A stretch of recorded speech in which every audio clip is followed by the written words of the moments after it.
Assalamualaikum warahmatullahi wabarakatuh. Perkenalkan, nama saya Robi Nur Yasin. Saya perwakilan dari teman-teman kelompok saya yang ditugaskan untuk menjelaskan tugas komik. Nah, judul komik kali ini yaitu Berbeda Itu Indah. Peran utamanya di sini yaitu Nabila. Nabila pada saat itu subuh-subuh sudah bangun.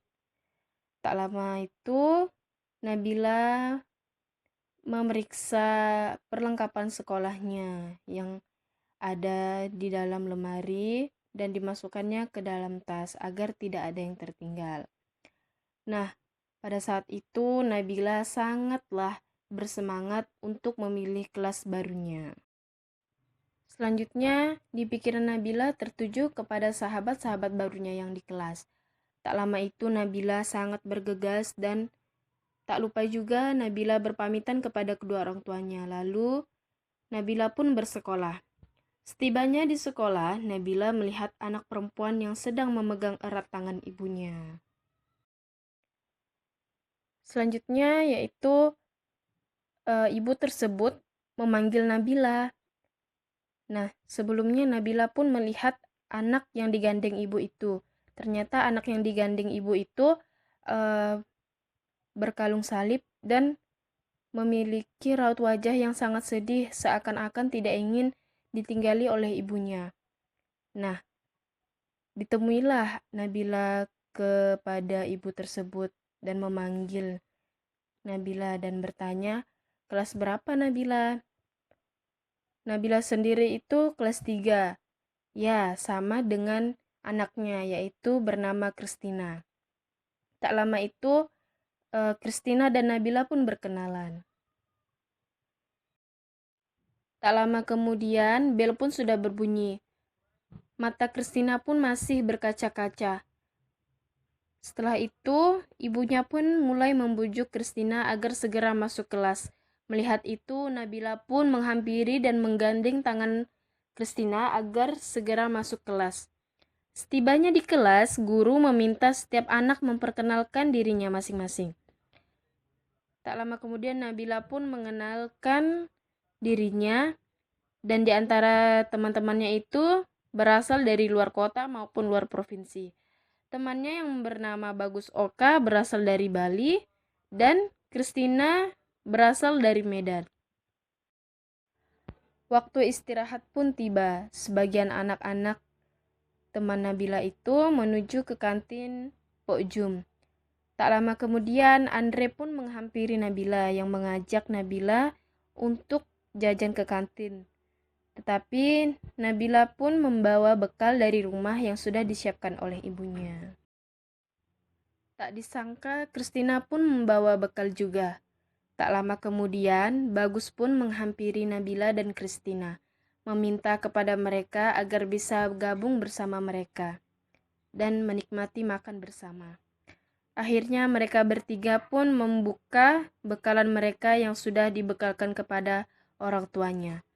Kristina membawa roti gandum dengan selai kacang, Bagus Oka membawa nugget dan nasi, sementara itu Nabila dibekali ayam goreng, nasi, dan sambal.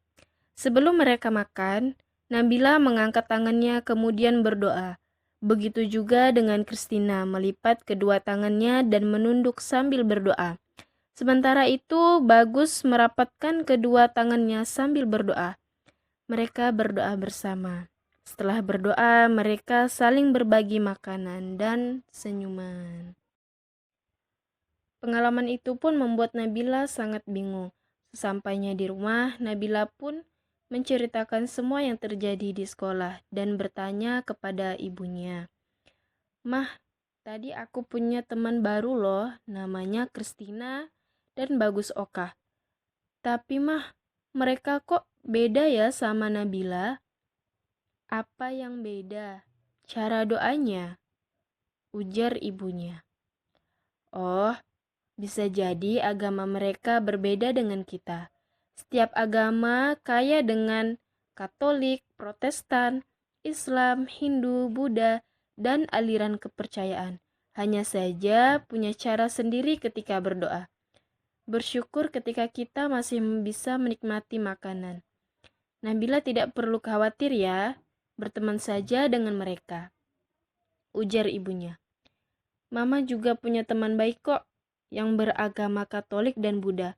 Mereka suka membantu ketika Mama kesulitan, ucapan ibunya. Tak lama itu, ayahnya pun datang.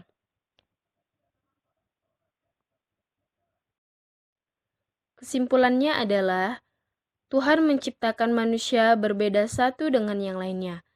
Karena itulah Tuhan menganjurkan kepada setiap manusia untuk saling mengenal satu dengan yang lainnya.